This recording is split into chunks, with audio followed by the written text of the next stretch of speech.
आज की ये वीडियो उन सभी लोगों के लिए बहुत बहुत इंपॉर्टेंट है जो या तो जॉब सर्च कर रहे हैं, या तो वो जेटीसी में पढ़ रहे हैं, या तो वो कॉलेज से जस्ट पास आउट हो रहे हैं, या फिर किसी जॉब में हैं इनिशियल लेवल पे। उनके लिए बहुत ज्यादा नहीं ये क्वेश्चंस होंगे, इन जनरल और लोगों की जो मैंने बात की उनके लिए बहुत इंपॉर्टेंट होने वाला है। मैं पूरा ये पेन पेपर लेके बैठा हुआ हूँ just to explain you the things कि क्या क्या क्वेश्चन स्टूडेंट्स के आते हैं, कैसे आते हैं। ठीक है, अब इसमें बात करते हैं कि आज करंट डेट का जॉब मार्केट क्या है, जॉब के सिचुएशंस क्या है, क्या ये रियली रिसेशन टाइप का कुछ सीन है। आज के हिसाब से as an full stack job लेने के लिए फुल स्टैक डेवलपर का एक सिलेबस क्या होना चाहिए कि जिससे वो पढ़े तो फॉर श्योर जॉब हो जाए। और क्या ये सिलेबस हर आदमी के लिए एक ही होना चाहिए। फॉर एग्जांपल, अगर आप ईयर गैप स्टूडेंट हैं या आपने मतलब गवर्नमेंट एग्जाम्स वगैरह की प्रिपरेशन करके 4-5 सालों के बाद आप अगर ये करियर को रीस्टार्ट करना चाहते हैं तो आपका भी सिलेबस सेम होना चाहिए। या कॉलेज स्टूडेंट है तो भी आपका सेम सिलेबस होना चाहिए। या कहीं आप 1-8 साल से जॉब कर रहे हैं और अपने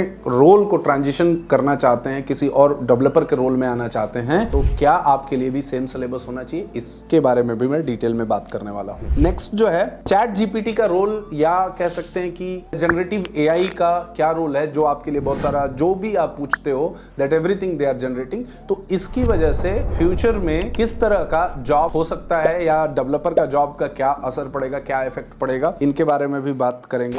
और कैसे बहुत सारे लड़के एटलीस्ट अक्रॉस इंडिया लेवल की मैं बात कर रहा हूं, ओवर हाइप्ड सिलेबसेस से, ओवर कमिटेड सिलेबस से कैसे परेशान है और आपकी दिक्कतें कैसे इंटरव्यूज में इन चीजों की वजह से बढ़ रही हैं। दूसरा कि बहुत सारे लोगों का क्वेश्चन होता है कि सर जॉब लेना है, मान लीजिए हमने सजेस्ट किया कि आप कोई XYZ कोर्स सजेस्ट किया, उसमें लड़के का ये कहना होता है कि नहीं मुझे इसमें इंटरेस्ट नहीं है, मुझे ये करना है। तो क्या आपको अपने इंटरेस्ट के हिसाब से जॉब वाले कोर्सेज को या ऐसा कोर्स जिसको करके आपको जॉब लेना चाहिए उनको सेलेक्ट करना चाहिए। दूसरा चीज है कि आप फुल टाइम स्टडी कर रहे हैं या पार्ट टाइम स्टडी कर रहे हैं जॉब लेने के लिए, उसका क्या इंपैक्ट हो रहा है आपके पूरे सिस्टम पे, आपकी पूरी पढ़ाई पे। वीडियो कोर्सेज आज की डेट में बहुत ज्यादा पॉपुलर है, इवन जेटीसी के अंदर भी वीडियो कोर्सेज हैं। वीडियो कोर्सेज से पढ़ने का क्या तरीका है और किस तरह के वीडियो कोर्सेज से आपको पढ़ना चाहिए, इसके बारे में भी बात कर रहे हैं। इंटरव्यूज के लिए एक क्वेश्चन होता है कि अगर इंटरव्यू में हमें सिलेक्शन लेना है, किस तरह के प्रोजेक्ट हमें अपने रिज्यूमे में लगाने चाहिए, उसका कैसा होना चाहिए प्रोजेक्ट, किस तरह का होना चाहिए, वो भी मैं बताऊंगा। और ये सब मैं अपना थॉट बताऊंगा। जेटीसी में हम लोग मॉक इंटरव्यूज लेते हैं, काफी सारे लोग हमें अप्रोच करते हैं सिर्फ फॉर द मॉक इंटरव्यूज। हम लोग मॉक लेते भी हैं अपने स्टूडेंट्स का, बाहर के भी लोगों का मॉक लेते हैं, एटलीस्ट उनको एक सही सजेशन दे देते हैं, सही आइडिया दे देते हैं कि आपका अगर इतनी प्रिपरेशन है तो आप क्या सोच सकते हो, क्या कर सकते हो, नंबर ऑफ ऑप्शंस दे देते हैं। तो इस मॉक का क्या सीन है that also I will be discussing, इसके बारे में भी मैं आपको पूरा डिटेल में बात करूंगा। पहला पॉइंट कि जावा फुल स्टैक का सिलेबस क्या होना चाहिए। पॉइंट क्या है कि आज का डेट का लड़का, आज के डेट का जो यूट्यूबर है जिसका काम ही है वीडियो बनाना, पहले क्या होता था कि लोग रिसर्च करते थे, वेबसाइट्स देखते थे, ब्लॉग्स पढ़ते थे, and then based on that अपने नॉलेज को गेन करते थे, कोरा पे कुछ पढ़ते थे, अलग अलग लोगों के थॉट पढ़ते थे, and then they come to some conclusion. आज की डेट का ये चीजें चेंज हो चुकी हैं। So if safe somebody is asking full stack course का क्या सिलेबस होना चाहिए, तो फुल स्टैक अगर मैं जावा स्पेसिफिक बात करूं तो बहुत लंबा चौड़ा सिलेबस है। जैसे आपका हो गया कोर जावा, एडवांस जावा, डेटाबेस हो गया MySQL, ओरेकल, अगर मोंगोडीबी वगैरह नो सीक्वल में भी आप चले जा सकते हैं, हाइबरनेट हो गया, स्प्रिंग बूट माइक्रो सर्विसेज, इसमें स्प्रिंग बूट में रेस्ट API वगैरह भी इसको यूज़ करके माइक्रो सर्विस, डेवऑप्स टूल्स हो गए, साथ में monitoring tools, logging and debugging के टूल्स हो गए अलग अलग, डिजाइन पैटर्न्स एंड आर्किटेक्चरल चीजें क्या है, क्लाउड सर्विसेज क्या है, AI पावर्ड टूल्स क्या है आज की डेट में, और कुछ टेस्टिंग टूल्स क्या है। साथ में फ्रंट एंड के लिए UI UX की चीजें, जावास्क्रिप्ट, रिएक्ट, HTML CSS, ये सब कुछ भी एक आपका पूरा रोल है कि इतनी सारी चीजें आपको आनी चाहिए। Then only you are a full stack software developer. हर आदमी एक नया सिलेबस लेके आता है आपको, और उस नए सिलेबस में हर एक आदमी नया सिलेबस आपको दिखाता है, एंड एवरीवन क्लेम्स दैट कि ये हमारा एक अलग कोर्स है, and that is courses are available in the form of video format. बहुत सारे लोग यूट्यूब पे बहुत सारा कुछ अलग अलग फॉर्म में कर रहे हैं। देखिए पॉइंट क्या है आपका, whenever you are doing any course, उस कोर्स का एंड ऑब्जेक्टिव क्या है, एंड ऑब्जेक्टिव है जॉब। अब आप एक बात समझिए, इतना लंबा चौड़ा, ये मैंने मेन टॉपिक के नाम दिया, इसमें बहुत ह्यूज सिलेबस है। आपको किसी ने समझाया कि ये आज का अपडेटेड सिलेबस है, इसे पढ़ोगे तो नौकरी हो जाएगी, आप अब आप अपनी बैकग्राउंड को थोड़ा सा देखिए। आपका बैकग्राउंड में भी जस्ट कॉलेज पास आउट है, फुल स्टैक डेवलपर बनना है। मैं आपको गारंटी के साथ, एश्योरिटी के साथ बोल रहा हूँ कि इतना लंबा चौड़ा कहानी करने की ज़रूरत नहीं है। एज अ फ्रेशर नहीं चाहिए। दूसरी बात, क्या ज़रूरत है एज अ फ्रेशर? अगर आप कॉलेज से जस्ट निकल रहे हैं, सो you can get into the core Java, advance Java, database, hibernate पढ़ सकते हैं, स्प्रिंग बूट पढ़ सकते हैं, ठीक है। थोड़ा रेस्ट एपीआई, माइक्रो सर्विसेज का बेसिक अंडरस्टैंडिंग ले लीजिए, ठीक है। जावास्क्रिप्ट वगैरह का थोड़ा सा वो कर लिए, so which is going to be more than enough as a fresher. उसके बाद इसके अंदर कितना आपने पढ़ा है, कितना अच्छा सा आपका अंडरस्टैंडिंग है, कितना अच्छा आपका नॉलेज है इन चीजों के ऊपर ये डिपेंड करेगा। आप अपने रिज्यूमे में दुनिया भर की technology as a fresher mention कर दिए हैं, बहुत सारी चीजें कर दिए हैं, ठीक है, और आप उसको जस्टिफाई नहीं कर पा रहे हैं। इवन ये भी होता है कि फ्रेशर की रिज्यूमे में जितनी सारी चीजें मैंने बोली यहाँ पे, क्लाउड से लेके डेवऑप्स से लेके एवरीथिंग इज देयर, आपके फ्रेशर के रिज्यूमे को कोई रिक्रूटर देख के उसको कन्विंस ही नहीं होता है कि as a fresher, as a college student इनको सब कुछ आता होगा। आता भी नहीं है बेसिकली। तो ये बात आपको समझना पड़ेगा। अब दूसरी बात करते हैं, ईयर गैप स्टूडेंट्स, जिनका 4 साल, 3 साल, 5 साल, 6 साल, 7 साल का गैप है, इन बच्चों के लिए क्या ये सिलेबस फिट है? बिल्कुल। जब आप गैप वाले लोग हैं तो सबसे पहला आपका प्रॉब्लम क्या है? देखिए, पहला प्रॉब्लम है कि आप जो भी कर रहे थे उसमें ना चाहते हुए भी फेल्ड हो चुके हैं। तो आपका मोटिवेशन ऑलरेडी डाउन है और आपके अंदर फैमिली से, पर्सनल से, इधर से उधर से, फ्रेंड से, हर तरह से पीयर प्रेशर, सब कुछ बहुत ज़्यादा आपके ऊपर है, ठीक है। तो आपको ये लग रहा है कि यार 6 महीने, 7 महीने, 8 महीने के अंदर में जल्दी से जल्दी हमारा कुछ जॉब हो जाए। इतना तो बहुत कम लोग एक्सपेक्ट करके आते हैं इनिशियली। लोग सोचते हैं कि तुरंत 3-4 महीने, 5 महीने के अंदर कुछ ऐसा हो जाए कि जो मुझे जॉब मिल जाए। बिकॉज 3 साल, 4 साल, 5 साल उन्होंने अपना टाइम गंवा दिया है, खराब कर दिया है, without understanding that science, government job का साइंस क्या है, ठीक है। अब जब 4 साल, 5 साल का आपका 4 to 5 ईयर्स का गैप है, तो आप ये तो नहीं एक्सपेक्ट कर सकते कि आप कॉलेज से निकले हुए बच्चे हैं। You can not expect it, ठीक है। आपको अपनी मैच्योरिटी को, तो आपको नॉलेज स्किल सेट किस तरह का लेना चाहिए? आपका नॉलेज स्किल सेट ऐसा होना चाहिए कि जिसमें आप कम से कम 2 से 3 साल के बराबर के लड़के का, जो कोई एम्प्लॉय कहीं पे काम कर रहा हो, 3 साल 4 साल के बराबर का नॉलेज हो। अब 3 से 4 साल, 3 साल के एक्सपीरियंस के बराबर का नॉलेज, ऐसा मैंने नहीं कुछ बोल दिया कि जैसे कि एकदम तोप होना है, नहीं, ऐसी कोई बात नहीं कही मैंने। 3 साल तक जो लोग किसी इंडस्ट्री में काम कर रहे हैं, किसी कंपनी में काम कर रहे हैं, तो आप ऐसे समझिए कि उनको कोर जावा, एडवांस जावा, अगर जावा फुल स्टैक है, डेटाबेस का अच्छा नॉलेज हो जाता है। कुछ कंपनी स्पेसिफिक टूल्स हैं, किसी कंपनी में कुछ यूज हो रहा है, किसी कंपनी में कुछ यूज हो रहा है, उस पर बहुत ज्यादा आपको दिमाग लगाने की जरूरत नहीं है, ठीक है ना। मेन सब्जेक्ट्स को पहले तैयार कर लीजिए, ठीक है, वो लास्ट में हो जाएगा। हाइबरनेट थोड़ा आप उसको मैपिंग वगैरह तक आप उसके आर्किटेक्ट डीएओ वगैरह को अच्छे से कर लीजिए, which is going to be more than, बहुत ज़्यादा उसमें टाइम देने की जरूरत नहीं है। स्प्रिंग आनी चाहिए आपको, मेरे समझ से स्प्रिंग इसलिए आना चाहिए कि बहुत कुछ हेल्प करता है आगे। Spring boot, rest API, micro services, यहाँ तक तो आपको आना चाहिए। डेवऑप्स टूल्स के 4-5 टूल जो रेगुलर बहुत पॉपुलर हैं, उनको थोड़ा समझ लें तो ज़्यादा बेटर है। लेकिन ऐसा नहीं करें कि हम पूरा डेवऑप्स को भी पढ़ने लगें, ठीक है।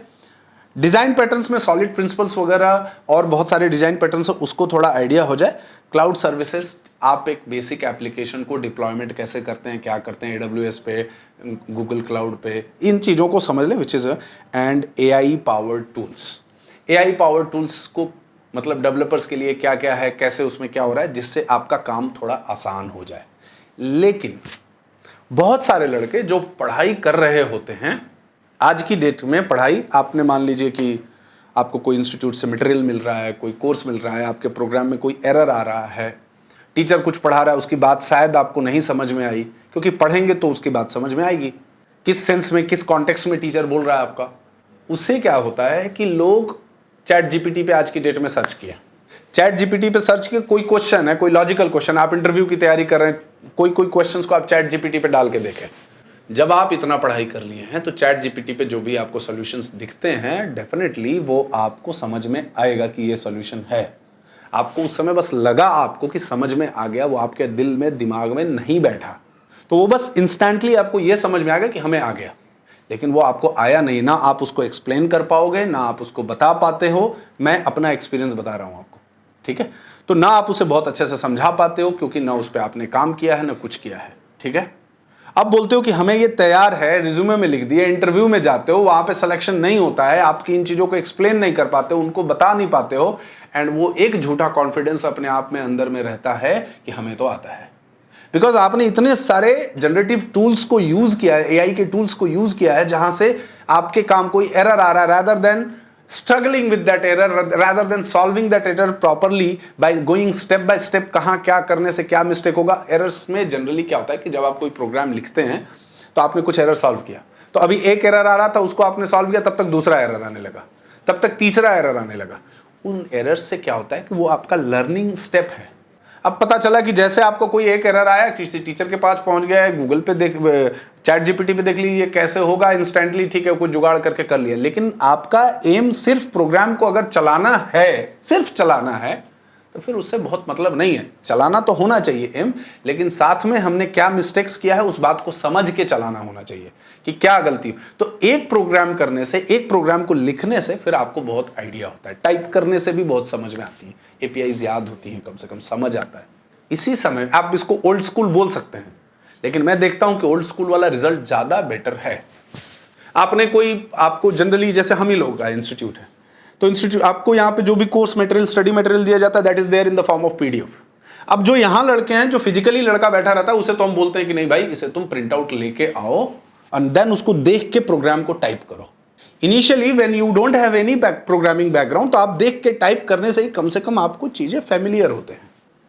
आज की डेट का बहुत सारा लड़का ऐसा करता है कि प्रिंट आउट कौन लेने जाए, कॉपी पेस्ट किया, आईडीई में डाला, चला लिया, काम खत्म। अब आईडीई में डाल के चला के आपके मन में हो तो गया कि हमने चला लिया, बट क्या हुआ, कैसे हुआ, क्या आ रहा है, नहीं आ रहा है, बेसिक चीजें कोई आइडिया नहीं है आपको।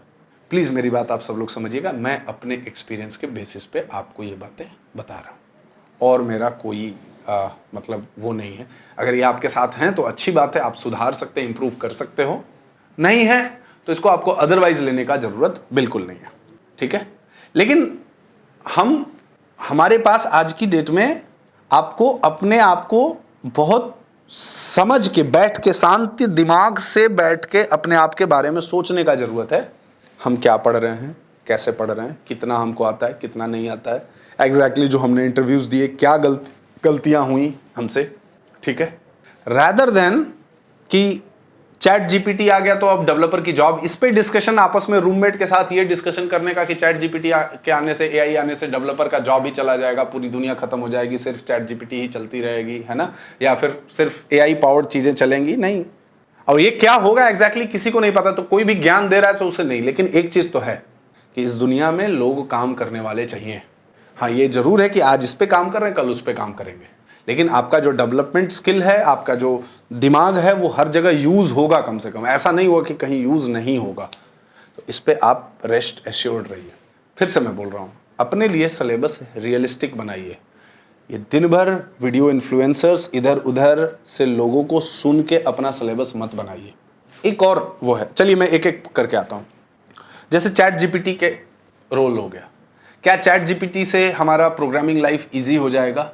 जब आपको सब कुछ आता है, जब आपको बहुत अच्छे से कुछ चीज़ें आती हैं, बेस्ड ऑन दैट आप चैट जीपीटी का यूज़ करते हो, तो इंस्टेंटली किसी सॉल्यूशन के लिए आप इधर उधर लॉजिकल चीज़ों के लिए स्ट्रगल कर रहे थे, तो रैदर देन दैट आप चैट जीपीटी या कोई भी एआई जनरेटिव टूल्स हैं जिसको आप यूज़ करके आपको सोल्यूशन इंस्टेंटली मिल जाएगा, और उससे आपका दिमाग उस डायरेक्शन में तुरंत काम भी करने लगेगा। लेकिन आपको जब कुछ पता ही नहीं, आपके बेसिक्स ही नहीं, आपका फाउंडेशन ही नहीं, आपने उसके साथ स्ट्रगल ही नहीं किया, तो आपको उतना समझ में नहीं है। जो आया कॉपी पेस्ट किया, किसी तरह से चलाना ही कोड का सिर्फ पर्पज रहेगा, then it is not going to play, मतलब ये आपके लिए बहुत अच्छा नहीं होगा। आप किसी डायरेक्शन में सोच रहे हैं, शायद उसको आप कोड में फॉर्मुलेट नहीं कर पा रहे हैं, तो आपने लिखा, वो आपको एक हेल्प कर दिया। और इवन मैं तो ये बोलूंगा कि ये एआई जनरेटिव टूल्स को हर कंपनी के अंदर में आज के डेट में आपको बोला जा रहा है कि आप यूज करिए इन चीजों को। ऐसा नहीं है कि इसकी वजह से लोगों को निकाला जा रहा है, प्रोडक्टिविटी इंक्रीज हो रही है, प्रॉब्लम स्टेटमेंट बदल रहे हैं, ठीक है, आपसे एक्सपेक्टेशन बदल रही है, आपसे ये नहीं हो रहा है कि नहीं नहीं नौकरी ही नहीं चाहिए। नौकरी का रहना, नौकरी का नहीं रहना, किसी कंपनी में उसका प्रोजेक्ट आए, प्रोजेक्ट नहीं आए, कोई नया प्रोजेक्ट मिले, इस पे भी बहुत डिपेंड करता है। तो ऑल टुगेदर जो मार्केट की सिचुएशंस चलती हैं, आपको वो बातें थोड़ा सा ध्यान में रखना पड़ेगा, because you are there in the same field. Government exam के केस में क्या है, आपका ओपनिंग आया तो हुआ जॉब, ओपनिंग नहीं आया, ठीक है, ओपनिंग नहीं आया, then where you can show your skill. Similarly IT field के अंदर भी क्या है, आईटी फील्ड के अंदर ऐसा नहीं कि कोई एक बॉडी नहीं है कि जो अपने ओपनिंग्स को निकालेगी तो पूरे इंडिया में ओपनिंग्स आएंगी, नहीं निकालेगी तो नहीं आएगी।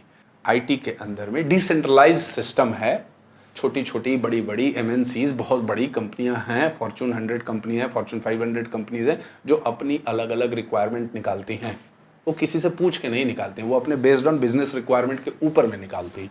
अब आप बोल सकते हो कि रिक्वायरमेंट है ही नहीं, तो ये उतार चढ़ाव ऊपर नीचे चलेगा, लेकिन आप अपने जो डेली का रूटीन काम है, जो पढ़ना है, जो अपने स्किल सेट को तैयार करना है, जो आगे के लिए तैयारी करना है, इंटरव्यू जाना है जॉब के लिए, वो नहीं छोड़ सकते। आप सब कुछ एक सिंपल सा एक्सक्यूज देते कि एआई आने से सब कुछ खत्म हो जाए, ऐसे बहुत सारे लोगों के बातें सुनने को मिलती है। अब कभी कभी ये नहीं समझ में आता कि इसको समझाएं तो क्या समझाएं, बताएं तो क्या बताएं, क्योंकि ये चीजें कभी किसी को समझाना बहुत डिफिकल्ट हो जाता है, ये बात होता है ना। कुछ चीजें हैं कि जैसे ओवर हाइप्ड सिलेबसेस हैं, हमने सिलेबस के अंदर में हमें नहीं पता है कि कोई फुल स्टैक डेवलपमेंट का सिलेबस है तो उसमें किन चीज़ों पे ध्यान देना है, किन चीज़ों को थोड़ा लाइटली लेना है, कौन सी चीज़ें मतलब हमारा मेन क्या बोले कि मेन सब्जेक्ट्स क्या हैं और उसके साथ सपोर्टिंग सब्जेक्ट्स क्या हैं, कौन से ऐसे सब्जेक्ट्स हैं जो आप कंपनी के अंदर जाते हैं तो वहाँ पे आप कुछ दिन काम वाम करते हैं तो अलग अलग डिपेंडिंग ऑन द इन्वायरमेंट आपको सीखने को मिलता है। जब आपको ये नहीं समझ है तो इससे आपको कॉन्फिडेंस डाउन होता है। आप मेन सब्जेक्ट्स को पहले तैयार करिए। कोई भी कंपनी आपको अगर हायर कर रही है तो उसका इनिशियल फोकस है कि इसको हमारा मेन सब्जेक्ट आता है या नहीं आता है। बाकी छोटी छोटी चीज़ें आ जाएं, आपको नहीं आती हैं तो आ जाएंगी। वैसे हम लोग के सिलेबस को अभी हम लोगों ने पूरा नया स्ट्रक्चर बनाया है। I will be creating a new video कि हमारे जेटीसी में कौन सा नया पूरा सिलेबस हम लोगों ने ऑलमोस्ट इन सारी चीज़ों को हमने ऐड किया है। कोर जावा, एडवांस जावा, database, hibernate, spring boot, micro services, rest API, DevOps tools के बहुत सारे इंपॉर्टेंट टूल्स हैं जो काम में आते हैं रेगुलरली। डिजाइन पैटर्न्स के कुछ चीज़ें हैं, cloud and services, AI powered के बहुत सारे टूल्स हम लोग इसमें वो कर रहे हैं। ठीक है, तो इन सारी चीज़ों को हम लोग इंट्रोड्यूस इस समय अलग अलग लेवल पे कर रहे हैं, with material, with video, everything. ठीक है, कुछ लड़के जो पढ़ रहे हैं आपको भी मिलेगा और जो लड़के पढ़ने वाले हैं डेफिनेटली उनको मिलेगा। ठीक है, तो आपको अपने ऊपर से ये करना पड़ेगा।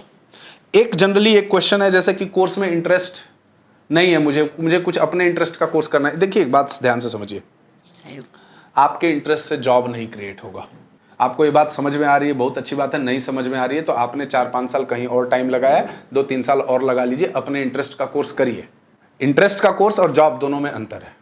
तो आपको ये देखना पड़ेगा कि रिक्वायरमेंट किस चीज़ों की है, कम है ज़्यादा है, that is a different thing, और उसके बेसिस पे आपको अपनी पढ़ाई करनी पड़ेगी। और ये भी आपको देखना पड़ेगा कि लॉन्ग टर्म में किस चीज़ की रिक्वायरमेंट बनी रहेगी। आज कुछ आया, कल तक है, परसों नहीं रहेगा, ऐसा काम नहीं करिए। ठीक है, तो अपने ये वाला कि हमें इंटरेस्ट नहीं है, हम कह रहे यार किसको इंटरेस्ट है बैठ के काम करने में, किसको इंटरेस्ट है सुबह लेके अपने टेंशन को लेने के लिए, किसको इंटरेस्ट है ऑफिस में 25 इंटरव्यू जाओ, रिजेक्ट हो फिर भी जाओ इंटरव्यू देते रहो, किसी को इंटरेस्ट नहीं है। सबको इंटरेस्ट है कि अपने लाइफ में चीज़ें स्मूथ रहें, जो आप अटेम्प्ट लो वो हो जाए। ठीक, लेकिन फेलियर्स मिलते हैं और फेलियर मिलने के बाद वो होता है। तो आपका इंटरेस्ट दूसरे का इंटरेस्ट नहीं है, इंडस्ट्री का वो इंटरेस्ट नहीं है, इस बात को समझना है। और कोई जबरदस्ती अपने इंटरेस्ट को आपके इंटरेस्ट बना रहा है, आप उसे इन्फ्लुएंस होकर अपना इंटरेस्ट बता रहे हैं, तो भाई साहब ये आपकी बहुत बड़ी गलती है और शायद आपको ये बात समझना पड़ेगा। ठीक है, अब कुछ लोग ऑनलाइन में कोर्स ज्वाइन कर लेते हैं या ऑफलाइन में कोर्स ज्वाइन कर लेते हैं। ठीक है, ऑनलाइन ऑफलाइन में आप कोर्स ज्वाइन करें, आप पार्ट टाइम कोर्स कर रहे हैं, ना आपको डेली पढ़ना है, ना उसके नोट्स को पढ़ना है, ना प्रोग्राम्स को प्रैक्टिस करने हैं, ना उस पर बहुत टाइम देना है, इन सारी चीज़ों पे कुछ नहीं करना है आपको, है ना।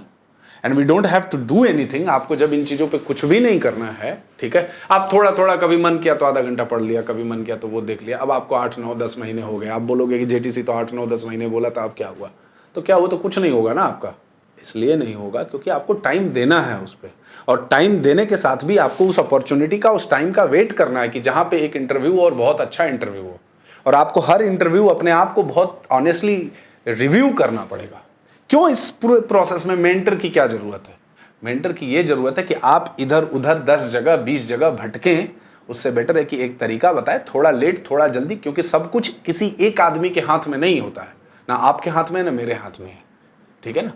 तो आपको उस समय के लिए इंतजार करना पड़ेगा, और जितना भी इंतजार करना पड़ेगा करेगा अगर वो आपके टारगेट्स हैं तो, ठीक है। सिंपली आपको अपने टेंशन्स, अपने फ्रस्ट्रेशंस, अपनी चीज़ों को, जॉब नहीं हो या जॉब में इंटरव्यू में सिलेक्शन ना हो या बाकी चीज़ें हो, रोज़ आप कुछ नया चीज़ देखें, रोज़ आप कुछ नई वीडियोस देखें और उसके हिसाब से आपका ओपिनियन चेंज होते रहे। आपका जॉब लग गया तो आप बहुत मतलब इंटेलिजेंट है, जॉब नहीं हुआ तो इंटेलिजेंट नहीं, ऐसा नहीं होता है। आपका जॉब लग गया, आपका टाइम अच्छा था, आपने पढ़ा अच्छा था। जॉब, बहुत सारे ऐसे लड़के हैं जो बहुत अच्छा पढ़ाई करते हैं लेकिन शायद इंटरव्यू में कुछ गड़बड़ी हो जाती है जिससे सिलेक्शन नहीं होता है। इसका ये मतलब नहीं है कि वो कम आपसे काबिल हैं या किसी से भी कम काबिल हैं, ठीक है ना। तो ये टाइम आता है, सबका टाइम है। मैंने ऐसे ऐसे लोगों को देखा है जॉब लगते हुए, शायद उस समय एज्यूम नहीं कर पाता है यानी कि इसकी भी जॉब होगी, ठीक है। एनीवेज, अब एक चीज़ है कि जैसे आप how to study from a video courses, आप कोई भी वीडियो कोर्सेज कर रहे हैं, आप पढ़ रहे हैं, या हम ही लोगों के क्लास के बाद रिकॉर्डिंग जाती है उससे पढ़ना है, तो सबसे पहला आपके पास एक नोट्स होना चाहिए पेन पेपर के साथ में, कि आप जो पढ़ें उसका नोट्स बनाएं, अपना नोट्स बनाएं, ठीक है। उसके नोट्स को पढ़ें, बुक जो इंस्टीट्यूट से हम लोग की तरफ से जो नोट्स मिलता है उसको पढ़ें, उसके प्रोग्राम्स को करें, टाइप करें, उसका प्रिंट आउट रखें, है ना, प्रिंट आउट रखें, क्योंकि लैपटॉप के अंदर कोई पीडीएफ है, आज आप खोले हो, कल दिमाग से निकल गया तो खुल गया। हैंडआउट्स आपके पास प्रिंट आउट्स के फॉर्म में हैं तो आप कुछ नोट्स बना सकते हैं, कुछ लिख सकते हैं। बार बार वो एक ही वीडियो को देखने की जरूरत नहीं है। जनरली क्या करता है लोग, आप हार्डली एक से दो बार वीडियो को देख लीजिए, इतना कॉन्सेंट्रेटली देखिए कि आपको दोबारा उसे देखने की जरूरत ना पड़े, लेकिन साथ में देखते ही प्रोग्राम और एग्जाम्पल दोनों लिखते जाइए। हार्डली अगर 1 घंटे 1.5 घंटे की वीडियो आप रोज देख रहे हैं तो 1 घंटे 1.5 घंटे की वीडियो को सही से प्रोग्राम को प्रैक्टिस करने लिखने में कम से कम 5 घंटे लगेंगे आपको, अगर प्रोग्रामिंग है उसके अंदर तो। उसको समझिए, नोट्स बनाइए, सो दैट वो बाद में जब रिवाइज करना हो तो rather than watching that 10 hours of video, you can go through that notes and you can prepare it properly. ये मेरा अपना थॉट है। अब इसमें आपका कोई रूममेट है, वो कुछ बता दिया कि ऐसा कर लो वैसा कर लो, प्लीज अब मैं आऊंगा इस पे भी, ठीक है। फुल टाइम वीडियो कोर्स, तो वीडियो आप अपने आप को जज करिए, सबसे पहले अपने स्किल सेट को जज करिए ईमानदारी से। किन किन पैरामीटर्स पे? आपका कोडिंग स्किल्स क्या है, आपका कम्युनिकेशन स्किल क्या है, और आपका एटीट्यूड क्या है। ये तीनों चीज़ों पे आपको अपने आप को समझना पड़ेगा, ठीक है। और ऑनेस्ट फीडबैक लेने के लिए आपको रेडी भी रहना पड़ेगा। फीडबैक से आप अपने आप को इम्प्रूव कर सकते हैं, आप कुछ अच्छा कर सकते हैं उसके बेसिस पे। That's the reason you should do it. Market में रिसेशन है या नहीं है? देखिए, मार्केट में रिसेशन का मतलब ये होता है कि किसी की जॉब ही नहीं हो रही है, ठीक है। जो लोग हैं उनको भी पूरा बुरी तरह से फायर किया जा रहा है, ठीक है। देखिए, मार्केट में अनसर्टेनिटी है कि क्या होगा क्या नहीं होगा, किस तरह से होगा, लेकिन जॉब है। आज के भी डेट में हाँ, पैकेज थोड़े डाउन आए हैं। पहले बहुत आसानी से इंटरव्यू दिया आपने, सिलेक्शन हो गया बिकॉज रिक्वायरमेंट्स वेर ह्यूज। ये फिर से होगा, फिर से अभी रिक्वायरमेंट धीरे धीरे ऑल अक्रॉस वर्ल्ड चीज़ें अनस्टेबल हैं इस समय। धीरे धीरे जैसे जैसे स्टेबिलिटी की तरफ चीज़ें बढ़ेंगी, ओपनिंग्स आ रहे हैं, ओपनिंग्स आएंगे, सिलेक्शन भी होगा। लेकिन इस बीच में आपका सिलेक्शन नहीं हो रहा है तो आपको पेशेंस तो रखना होगा इस समय, चाहे आप जहाँ से भी पढ़ रहे हो, जो भी कर रहे हो। ऐसे अननेसेसरी बहुत सारी चीज़ें ट्राई करने से नहीं हो। तो आपको सीरियसली आपको ये भी ध्यान रखना होगा कि इस बीच में 1-2 इंटरव्यू भी हमें मिल रहा है या हम इंटरव्यू देने जा रहे हैं तो बहुत इतना सिंसियरली दें कि हमारा उसी 1-2 इंटरव्यू में हो जाए। इस लेवल की तैयारी आपको रखनी पड़ेगी।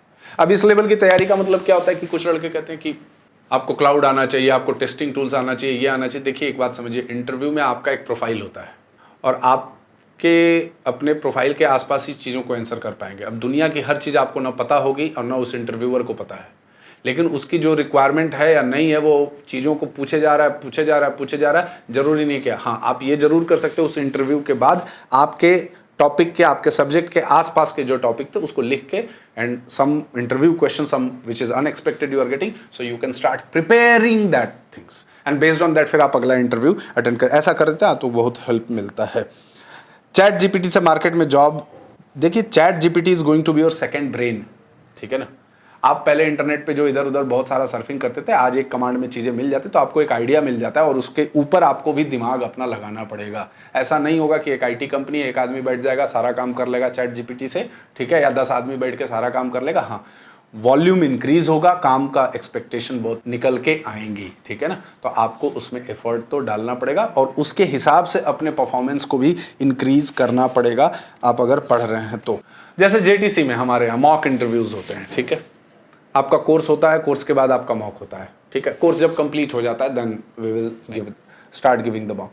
अब मॉक होता है तो हम लोग ऐसे बहुत सारे लोगों को देखते हैं, फैमिलीज को इवन देखते हैं कि लड़के ने एक मॉक दिया, कुछ नहीं बता पा रहे, इट इज गेटिंग रिकॉर्डेड।